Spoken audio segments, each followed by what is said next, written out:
Chase Lee Hockey with the Blue Futon at the theaters is a new Zac Efron movie called Gold. Is this movie straight gold or is it more on the silver spectrum? Let's find out.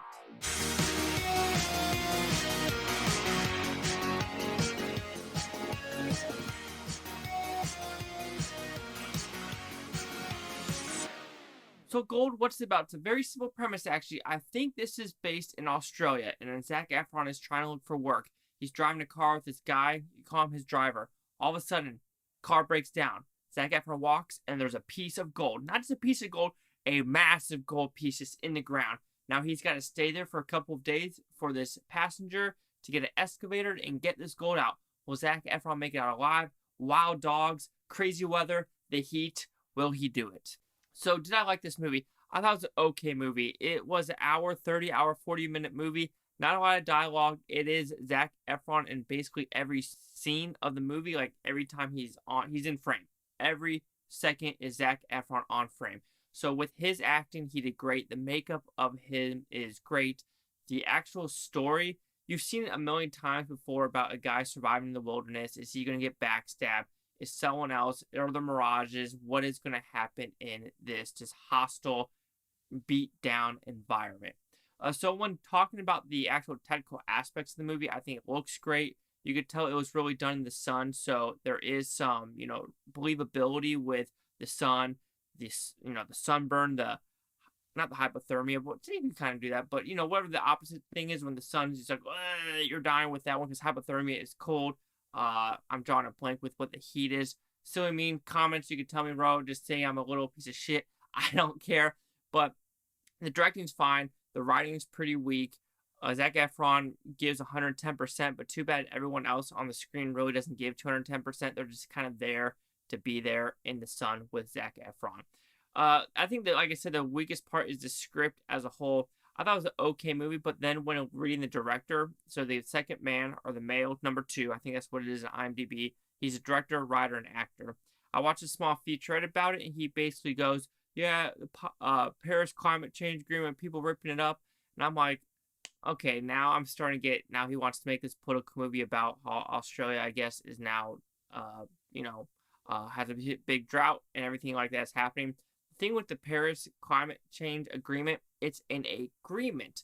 That is nothing binding. If you know the definition of like a contract and agreement, a contract is people actually signing saying we want X, Y, and Z, and this is what is going to happen. An agreement is basically saying we're going to do something, and with that something, you don't have China, you don't have India, you don't have Russia, so it was basically a piece of shit agreement in the first place. If you really want to make change, you don't need a piece of paper to make change. And I think that's what the whole virtual signaling of that is. So when I have these Hollywood types be like, oh, blah, blah, blah, blah, you're just like, get to know what, you don't need to do anything.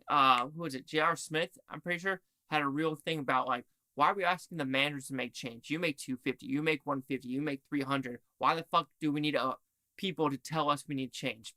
That's basically what the Paris Agreement is basically a piece of paper saying, oh, we need to make change virtue signaling. Nah, bitch, do it on yourself. You don't fucking need that piece of paper.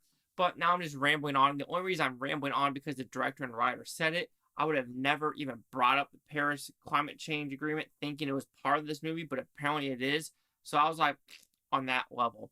But with Gold, it's made well, but it's an hour and 40 minutes of Zac Efron walking in the desert. I know there's a Gary, I think, a movie like that with Casey Affleck and Matt Damon. The Utah one is kind of like that.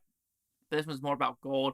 There's no surprises in this movie. You know what's going to happen. You know what backstabbing is going to happen. You know who is real. You know what is going to occur. So there was really no twists and turns in this movie, and I was just like, I've seen this a million times before. I kind of wish there was more twists and turns, because at the very end, you're like, yep, that's happening, that's happening, that's happening, as well as that is happening. So overall, Gold, Zac Efron, watch it. If you really want to watch a Zac Efron movie with great makeup and him giving a great performance, watch it for him and him alone. Everything else you've seen a million times before, and it's just kind of bland on those levels.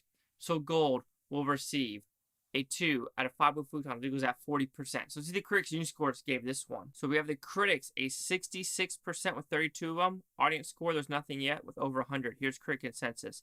Zac Efron makes Gold worth watching, even if the film as a whole struggles to match its leading man's committed central performance. I have to agree. Like I said, you've seen this a million times before, unfortunately. Like I said, backstabbing, you know what's going to happen. That character, you know what that character's going to do. You know what that's going to do. I mean, and plus you're in the middle of Australia, like in this really drought environment. Why are people wandering? Well, I say that, but then when I was in Africa and Niger, there were people literally just wandering the desert. Like, where are you going? Like, it almost was like The Walking Dead of just people just wandering the desert. You're just like, where are you going? So even though people are like, oh, that's not real, nah, that shit can be real. But anyway, my 40 are the 66. Chase Lee with the Blue Futon. Like, comment, subscribe. Let me know what you think about Blue Futopia. You Blue Tonians, thanks for watching. Have a great day and peace, love, peace, love. And what would you do if you found that big old, gold? And, if I was Zac Efron, you kind of know the guy's trying to fuck with you. You only known him for a couple of minutes, maybe an hour or two. Take that little sliver of gold. Anyone else seen the desert bag? Yo, you want to grab someone, just run away? I mean, that's what I would do. I mean, there's no reason for them to backstab you if you're like, yo, I just want this piece. You could have the rest. But hey, that would only make a 20-minute movie if you did it like that.